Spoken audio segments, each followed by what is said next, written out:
طبعًا كنت مستني النهارده يكون فيديو gaming، بس بعد ما صوّرت أنا كنت مصوّر الفيديو عادي بابُص وأنا بامنتج لقيت اللعبة فيها lag وrender بسبب إن الجهاز ضعيف، بعد ما يعني هو ما بانش وأنا بالعب، هو بان بعد التصوير أو في المونتاج، بان في المونتاج. فعشان كده هنخلّي الفيديو ده إن أنا طالع أتكلم معاكم. خلاص يعني الساعة دلوقتي 13:00 هانزّل يا دوب أمنتج وأنزّل فيديو الساعة 20:00 مش فاضل كتير. فمبدئيًا كده إزيكم عاملين إيه؟ أنا مصطفى كمال وده فيديو جديد. أكيد أخدتوا بالكم من صور الأغلفة بتاعة الفيديوهات اللي فاتت، الصور دي مش أنا اللي عاملها، ده متابع بعتهم لي هدية. أنا هاسيب لكم لينك التواصل معاه في الكومنت تحت لو عايزين تتواصلوا معاه ويعمل لكم أغلفة والكلام ده كله. هو شغله حلو بالنسبة لسنه، وزي ما أنتم شايفين يعني الأغلفة عجبتني عامةً. ده وده وده دول تصميمات هو اللي عاملهم، وهو يعني ما شاء الله شغله حلو. فلو حد حابب إن هو يعمل تصميمات من عنده يكلمه. مش عارف أتكلم عن إيه، فهابتدي إن أنا أعرّفكم بيّا. أنا مصطفى كمال من محافظة الشرقية، من أبو حماد أو بلد جنب أبو حماد، بس هي بتتنسب ليها يعني. 18 سنة ونُص، يعني خلاص خلّصت تالتة ثانوي ولسه مخلّصها. أكيد كلّكم عرفتوا إن أنا مخلّص تالتة ثانوي. بدأت يوتيوب إزاي؟ إن أنا كنت عامل فيديو، فالفيديو ده عجبني قُلت أبعته لأصحابي، فبعدها قُمت عامل كمان فيديو، فقُلت هامنتجه وأبعته لأصحابي. فجِه صاحبي محمد عبد الفتاح اللي هو سبب بعد ربنا إن أنتم تشوفوني على اليوتيوب، هو قال لي نزّل الفيديو على اليوتيوب وأنا هاشيّر لك وأعمل. قُلت له يا عم ماشي مش مهم، كده أنا هاسيبه وبعد الثانوية هابقى آجي أسمعه أو بعد فترة يعني كذكرى كده. لقيت مرّة واحدة نزّلت الفيديو ما شاء الله الفيديو جاب ييجي 65,000 مشاهدة حاجة زي كده. أنا عارف إنكم مش متعودين تشوفوني هادي، بس أنا يعني هادي عشان متضايق إن أنا قعدت ساعة ونُص، ده غير إن أنا أول امبارح صوّرت ويوم الأربع صوّرت، فكل مرّة أصوّر لازم يطلع مشكلة. المشكلة بقى بتاعة النهارده ألاقي زي ما أنتم شايفين كده اللعبة فضلت تلاج وأنا الصراحة مش عارف أعمل إيه. فإن شاء الله أنا أتطوّر واحدة واحدة وأطوّر الكمبيوتر بتاعي عشان لمّا آجي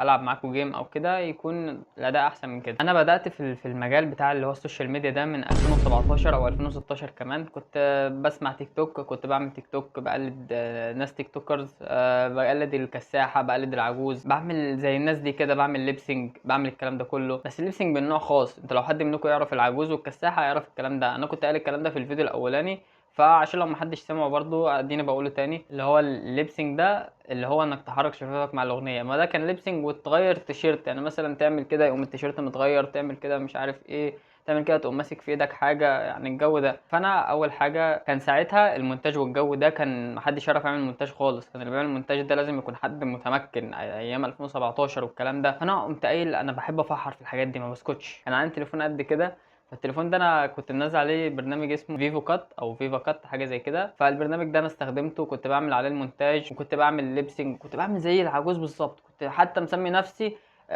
شبيه العجوز او اي حاجه يعني حاجه زي كده. يعني جيت بعدها بقى ابتديت ان انا ازود في فيديوهات، يجي لي متابعين، يجي لي لايكات، الكلام ده كله.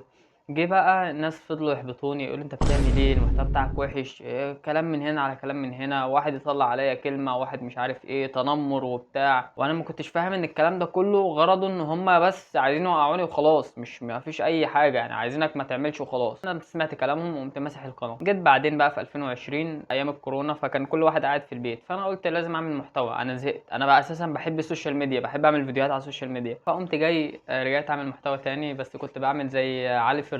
وجيت برضو بعدها نفس الموقف حصل معايا، اللي هو ايه، لقيت برضو ناس جايين لي بيقولوا لي انت بتعمل ايه العبط اللي انت بتعمله ده، انت لما تكبر هتشوف الفيديوهات دي، لما لو ابنك شافها، لو الكلام ده كله.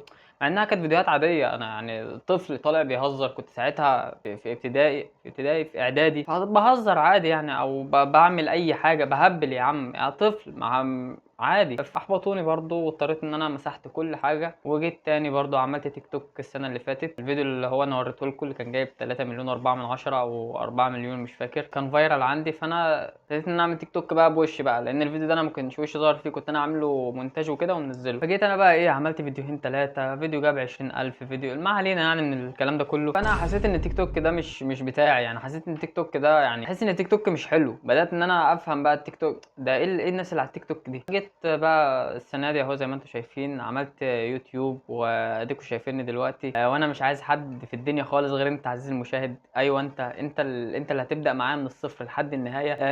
انت اللي اول ما الاقيك كاتب لي كومنت اول في الكومنتات هتلاقيني كاتب اسمك وبريهولك في يوم من الايام لما ربنا يكرمني ان شاء الله، هقول دول اللي كانوا معايا من البدايه. فانا مبسوط جدا وعايز اشكر ال 7000 اخ واخت اخت، انتوا عيلتي، 7000 فرد في العيله، 7000 اخ واخت، يعني 7000 مش مجرد 7000 مشترك، يعني ما شاء الله. انا 7000 ونص سبسكرايبر في شهر واحد، هي حاجه صعبه ان حد يعملها، بس بيكم انتوا ما كانتش صعبه خالص. عارف ان الريتش وقع عندي في اخر فيديوهين، الفيديوهين ما يعني مش جايبين ريتش قد كده، بس ان شاء الله انا عارف انت توصل الفيديو ده اقل حاجه 1000 لايك ان شاء الله. اهم حاجه تعمل شير ولايك، اهم حاجه الشير، لان الشير ده هو اللي بيطلع الفيديو اكسبلور، او يطلع الفيديو في الصفحه الرئيسيه بتاعه اليوتيوب. فاعمل شير كتير واعمل لايكات واعمل كومنتات وظبط الدنيا كده. عايز اتكلم شويه عن اللي بيحصل في فلسطين، وعن الاطفال، وعن الحاجات اللي احنا بنشوفها دي. بجد بجد انت لازم تقاطع كده. لو عندك دم، لو عندك دم بيجري في جسمك كده، لو عندك دم وانت انسان وحس باخواتك، لو انت مش خنزير، لو انت مش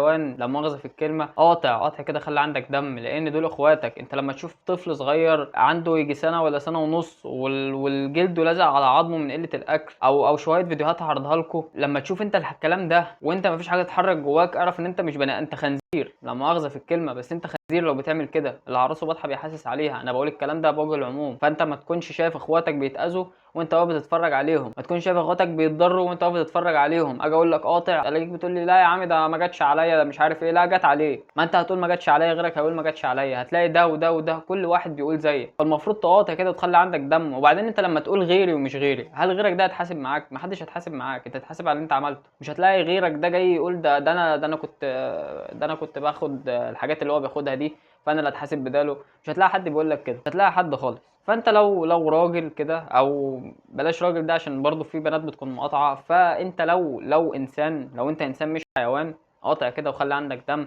عشان الاطفال اللي بيموتوا من الجوع دول، والاهالي والاهالي اللي بتقصفوا بالصواريخ اللي انت بتدفع ثمنها عشان خاطر تروح تشتري كيس شيبسي او هوز او الحاجات المقاطعه دي كلها. فيا ريت تخلي عندك دم كده وتقاطع. انا عارف ان انا حولت الموضوع، بس انا مش هينفع اسكت عن الموضوع ده. عايز اقول لك على حاجه، لو فاتك صلاه قوم صليها وارجع كمل الفيديو، ما تفوتش الصلاه، روح صلاه وارجع كمل الفيديو، محدش ضامن عمره. انا عارف ان الفيديو ده مش كوميدي، الفيديو ده انا طالع اتكلم معاكم فيه، واتكلم معاكم بطريقه جد شويه، لان الموضوع ده ما ينفعش هزار فيه خالص. انا مش عارف اقول، مفيش كلام اعبر بيه عن اللي انا بشوفه.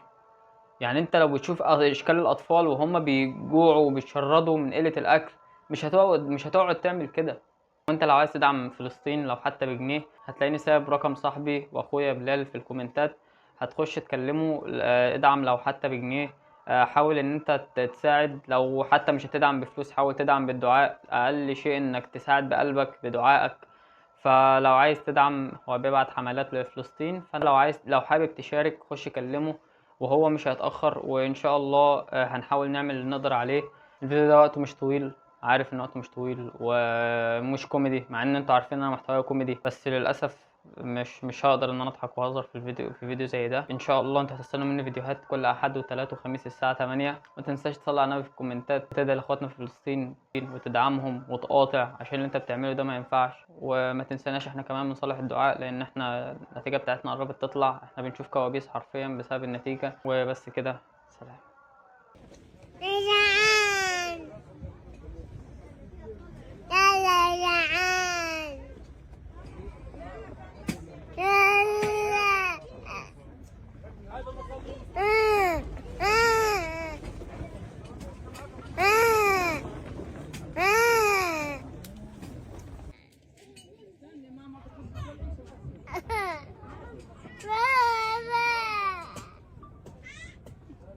قال لي خلاص قلت له خليه الباص تعال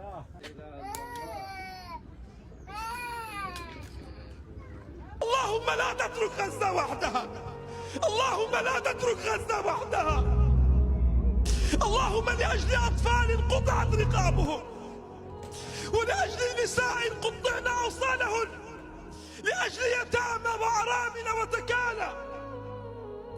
يا ربي لا تتخلى عن غزة، يا ربي لا تترك غزة وحدها. اللهم لأجل أطفال الرضع، يا ربي لأجل أطفال الرضع ولأجل شيوخ الركع، نسألك أن تنصر أهلنا في غزة. يا مدرك الثارات أدرك ثارنا، يا مدرك الثارات أدرك ثار الأطفال، يا مدرك الثارات أدرك ثار النساء، أدرك ثأر الرضع، أدرك ثأر الشباب، أدرك ثأر الشيوخ. اللهم ضاقت على غزة